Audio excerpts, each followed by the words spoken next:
अस्सलाम वालेकुम दोस्तों, जॉली अजीम हाजिर है फिर एक नई वीडियो के साथ। दोस्तों मैं आज आप लोगों के लिए एक बहुत ही शानदार और अच्छी यूज़फुल बेनिफिशियल और जो है मालूमात से भरपूर वीडियो लेकर आया हूँ।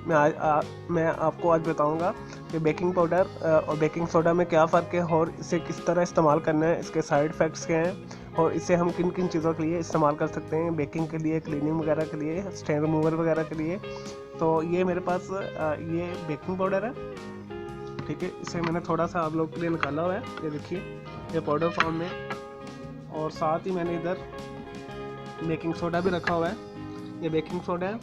अब दोनों में मैं आपको फ़र्क बताता हूँ। सबसे पहले मैं आपको बेकिंग पाउडर के मुताबिक बताऊँगा।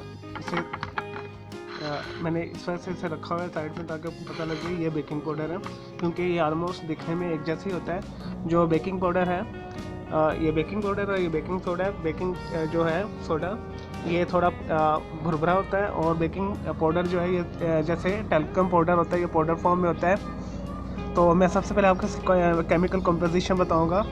जो बेकिंग पाउडर है इसके अंदर 3 चीज़ें शामिल होती हैं अप्रॉक्सीमेटली, और मुख्तलिफ लोग जो ब्रांड बना रहे हैं वो मुख्तलिफ कंपोजिशन के साथ बना रहे हैं, मुख्तलिफ केमिकल्स वगैरह डाल के बना रहे हैं। बेसिकली इसके अंदर एसिड होता है और बेस होता है।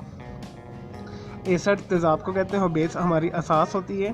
तो जैसे असास हमारा सोडियम हाइड्रोक्साइड है, ठीक है, ये असास है, ठीक है। जो तेज़ाब है हमारा हाइड्रोक्लोरिक एसिड वगैरह है। तो इस तरह इसकी जो केमिकल कंपोजिशन ये है, इसमें मीठा सोडा शामिल होता है, ठीक है, और क्रीम ऑफ टार्टर होता है जिसे टार्टी हम कहते हैं, ठीक है। और साथ कॉर्नस्टार्च या कोई भी जो है हमारी मैदा भी शामिल कई लोग करते हैं। यानी ये तीनों का कंपोजिशन होता है जो हमारा ये बेकिंग पाउडर है। तो इसमें सोडियम बाइकार्बोनेट होता है, क्रीम ऑफ टार्टर होता है जिसे हम कैल्शियम बिट्रेट कहते हैं, ठीक है, ये एसिड है। और जैसे आप इनो इस्तेमाल करते हैं, पानी में आप इनो मिलाते हैं तो उसमें कार्बन डाइऑक्साइड की या बबल्स वगैरह बनते हैं। इसी तरह इसकी भी वही क्लासिफिकेशन है।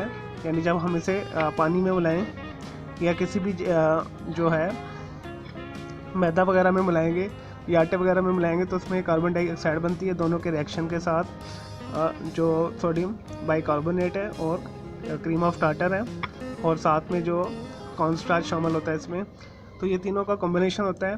ये हम केक बनाने के लिए इस्तेमाल करते हैं, पेस्ट्री वगैरह बनाने के लिए इस्तेमाल करते हैं, नान को फुलाने वगैरह के लिए इस्तेमाल करते हैं, और गोश्त को टेंडराइज करने के लिए भी हम इस्तेमाल करते हैं।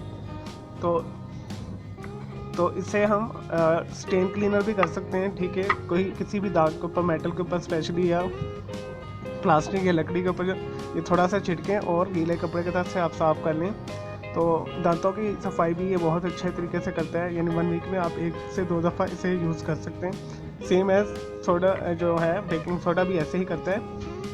अब मैं इन दोनों में आपको फ़र्क बताऊँगा। सेम क्लासिफिकेशन इसकी जो है प्रॉपर्टीज़ वगैरह इसकी भी उसी तरह ही है बेकिंग सोडा की तरह, बस फ़र्क ये है कि जो बेकिंग सोडा के अंदर होता है एडिशनल क्रीम ऑफ टार्टर शामिल होता है, यानी टार्टरी एसिड शामिल होता है बेस के साथ। तो साथ थोड़ा सा कॉर्नस्टार्च होता है।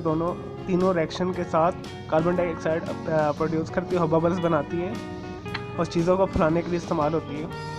चलें दूसरा बात है हम बेकिंग सोडा की तरफ। इसका जो केमिकल कंपोजिशन है सोडियम बाइकार्बोनेट NaHCO3, ठीक है। ये जो हमारे हार्ड चने वगैरह होते हैं, दालें वगैरह होती हैं, गोश्त वगैरह होती हैं, जब हम उसे भगोते हैं थोड़ा सा उसमें शामिल कर लेते हैं। ये उन चीज़ों को बहुत अच्छे तरीके के साथ टेंडर करता है। तो इसे आप जो है एगलेस केक्स वगैरह में भी इस्तेमाल करते हैं। मोस्टली जो हमारे यहाँ पे यूट्यूब के ऊपर चैनल खुले हुए हैं जो एगलेस केक बनाते हैं, तो उसका ये मेन इंग्रेडिएंट्स होता है सोडा, जिसे बेकिंग सोडा कहते हैं, ठीक है। अब दोनों में फ़र्क आपको बहुत अच्छे तरीके के साथ पता चल गया, मैंने आपको बड़े अच्छे डिटेल के साथ बता दिया है, ठीक है। बेकिंग पाउडर में हमारी 3 चीज़ें शामिल होती है, यानी sodium bicarbonate, cream of tartar और कॉर्नस्टार्च। और जो सोडा होता है वो बिल्कुल सिंपल होता है, इसमें सोडियम बाइकार्बोनेट होता है सिंपल, ठीक है।